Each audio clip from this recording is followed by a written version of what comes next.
हम आप लोगों के बीच हनुमान जी जो पंचमुखी अवतार लिए थे, तो पंचमुखी ने 11 मुखी भी अवतार एक बार लिए। और यह जो वर्णन है अगस्त संहिता में यह वर्णन मिलता है कि हनुमान जी 11 मुख भी अवतार लिए थे।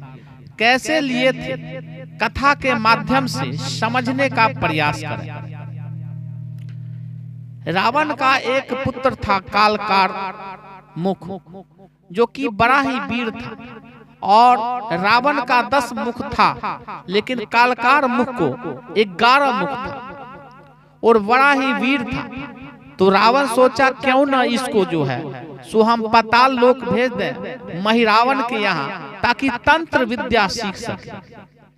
और इधर युद्ध जो है राम और रावण का युद्ध घमासान युद्ध हुआ और रावण का वंश ही लगभग खत्म हो गया, लेकिन कालकार मुख उस समय तंत्र विद्या सीख रहा था। जब तंत्र विद्या सीख करके लंका जब पहुंचता है तो देखता है चारों तरफ सन्नाटा ही सन्नाटा। अब इसका जो है माथा ठनका और राजमहल में जाता है, और वहां जब देखता है तो वो अपना चाचा को सिंहासन पर बैठे हुए विभीषण जी को जब देखता है, तो देखने के बाद कालकार मुख कहता है कि चाचा जी, हमारे पिताजी, भाई बंधु सब कहाँ हैं? तब विभीषण जी कहते हैं कि राम और रावण का घमासान युद्ध हुआ था, क्योंकि रावण हमारे भाई जो थे वो माता सीता का हरण करके लंका ले आए थे, और इसी कारण राम और रावण का युद्ध हुआ। तब कालकार मुख कहता है कि उनको सहयोग कौन दिया? तो बोले कि सहयोग सभी देवता भी दिए थे। उसी समय कालकार मुख प्रण करता है कि हम सभी देवताओं को बंदी बना करके उसको समाप्त कर देंगे। तो इसके लिए जो है बहुत ही तेज की शक्ति की जरूरत है, और उसने गुरु जो है ढूंढना शुरू कर दिया। उस समय देवताओं के गुरु शुक्राचार्य जी को याद किया, और वहां गुरु के पास पहुंचता है, सादर दंडवत करता है और कहता है कि हे गुरुदेव, हमारा वंश, हमारे पिताजी, भाई बंधु सब समाप्त हो गए हैं, इसलिए हमें रास्ता दिखाएं ताकि हम शक्ति अर्जित कर सकें और देवताओं को छक्का छोड़ा सकें। ऐसा कोई उपाय बताइए। तब शुक्राचार्य जी कहते हैं कि एक ही उपाय है कि आप ब्रह्मदेव का तपस्या करें, और उससे आप एक ही वर मांगिएगा कि हमें अमर कर दे। अगर अमरता का वरदान ब्रह्मा जी नहीं देते हैं तो दूसरा वर यही मांगना कि हमको वही मारे जो 11 मुख वाला हो। उसके बाद वह तपस्या करने के लिए चला जाता है, घनघोर तपस्या करता है, और करने के बाद ब्रह्मदेव प्रकट हो जाते हैं, और प्रकट होने के बाद कहते हैं हे कालकार मुख वर मांगो। तब कहते हैं कि हे प्रभु, अगर आप हमसे खुश हैं तो हमें अमर बना दें। तो बोले ब्रह्मदेव कि अमर तो हम भी नहीं हैं, तुम्हें हम कैसे बनाए, कोई दूसरा वर मांग लो। तब कालकार कहता है कि अगर हमें वर ही देना चाहते हैं तो हमारे समान ही 11 मुख वाला ही हमें मार सके। ब्रह्मदेव आशीर्वाद तथा अस्तु करके वहां से चल देते हैं।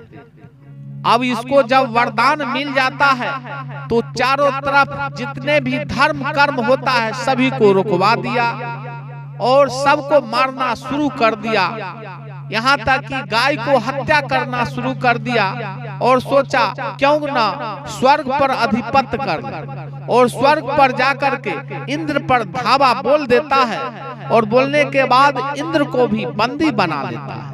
अब तो चारों तरफ हाहाकार मच जाता है। सभी देवता को बंदी तो बना लेता है, लेकिन कुछ देवता बच जाते हैं, और बचने के बाद ब्रह्मदेव के पास जाते हैं कि हे प्रभु, हे ब्रह्मदेव, हमारी रक्षा कर।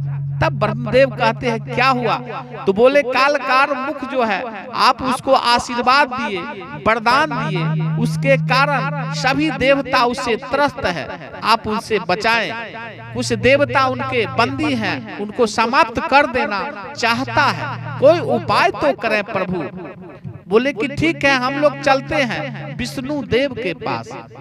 और बैकुंठ पहुंच जाता है सभी देवता प्रार्थना विष्णु भगवान को करते हैं कि हे प्रभु, हम लोगों को कालकार मुख से बचा लीजिए। तब इस पर कहते हैं कि अभी तो हम धरती पर राम के रूप में अवतार लिए हैं, आप राम के पास जाए, हमारे ही समान वो, हमारा अंश ही है, हम अवतार लिए हैं, वहीं आप लोग जाएं। सभी देवता जो बच गए थे रामचंद्र जी के पास जाते हैं और रामचंद्र जी को प्रार्थना करते हैं कि हे प्रभु, हमें रक्षा कर। वहां पे हनुमान जी भी थे और हनुमान जी कहते कि हे प्रभु, हमारे रहते हुए आप जाइएगा कालकार मुख से युद्ध करने के लिए, हम खुद जाएंगे। और रामचंद्र जी को प्रणाम करके कालकार मुख के पास हनुमान जी पहुंचते हैं और युद्ध करना शुरू कर देते हैं। जितने भी सैनिक थे कालकार मुख का, सबको समाप्त कर दिया। अब सोचे कि कालकार मुख का वध कैसे होगा, और उन्होंने 11 मुख किए और 11 मुख के बाद जो है कालकार मुख और हनुमान जी में घमासान युद्ध होता है और अंत में उसका जो है सो कालकार मुख का वध कर देते हैं। सभी देवता पुष्पों की वर्षा करना शुरू कर देते हैं और हनुमान जी का जय जयकार करते हैं। बंधुओं, वही